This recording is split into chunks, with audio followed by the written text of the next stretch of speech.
श्री कृष्ण मणि। एक बार भगवान श्री कृष्ण बलराम जी के साथ हस्तिनापुर गए। उनके हस्तिनापुर चले जाने के बाद अक्रूर और कृतवर्मा ने शतधन्वा को स्यमंतक मणि छीनने के लिए उकसाया। शतधन्वा बड़े दुष्ट और पापी स्वभाव का मनुष्य था। अक्रूर और कृतवर्मा के बहकाने पर उसने लोभवश सोए हुए सत्राजित को मौत के घाट उतार दिया और मणि लेकर वहां से चला गया।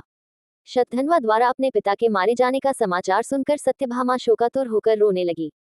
फिर भगवान श्री कृष्ण का स्मरण कर उसने ये प्रतिज्ञा की कि जब तक श्री कृष्ण शतधन्वा का वध नहीं कर देंगे, वह अपने पिता का दाह संस्कार नहीं होने देगी।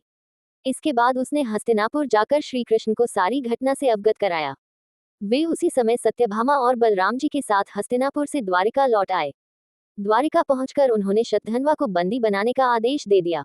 जब शतधन्वा को ज्ञात हुआ कि श्री कृष्ण ने उसे बंदी बनाने का आदेश दे दिया है तो वह भयभीत होकर कृतवर्मा और अक्रूर के पास गया और उनसे सहायता की प्रार्थना की, किंतु उन्होंने सहायता करने से इनकार कर दिया। तब उसने स्यमंतक मणि अक्रूर को सौंप दी और अश्व पर सवार होकर द्वारिका से भाग निकला। श्री कृष्ण और बलराम को उसके भागने की सूचना मिल चुकी थी, अतः उसका वध करने के लिए वे रथ पर सवार होकर उसका पीछा करने लगे। उन्हें पीछे आते देख शतधन्वा भयभीत होकर अश्व से कूद गया और पैदल ही घने वन की ओर दौड़ने लगा।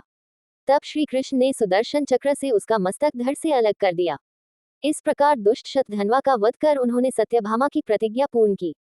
शतधन्वा की मृत्यु का समाचार सुनकर कृतवर्मा और अक्रूर भयभीत होकर अपने परिवारों सहित द्वारिका से चले गए। श्री कृष्ण अक्रूर से बड़ा प्रेम करते थे। जब उन्हें अक्रूर के द्वारिका से जाने का समाचार मिला तो वे अत्यंत दुखी हो गए।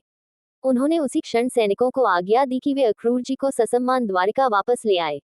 शीघ्र ही अक्रूर को ससम्मान द्वारिका लाया गया। उनका अतिथि सत्कार करने के बाद श्री कृष्ण प्रेम भरे स्वर में बोले, चाचा श्री, मैं पहले से ही जानता था कि शतधन्वा स्यमंतक मणि आपके पास छोड़ गया है, किंतु हमें उसकी आवश्यकता नहीं है। आप बड़े धर्मात्मा और दानी हैं, इसलिए उसे आप अपने ही पास रखें। उनकी बात सुनकर अक्रूर की आंखों से आंसू बह निकले। वे अपने अपराध की क्षमा मांगते हुए बोले, दयानिधान, आप परम दयालु और भक्त वत्सल हैं। मैं आपकी शरण में हूँ, आप मेरे अपराध को क्षमा करें। ये कहकर उन्होंने मणि उन्हें सौंप दी।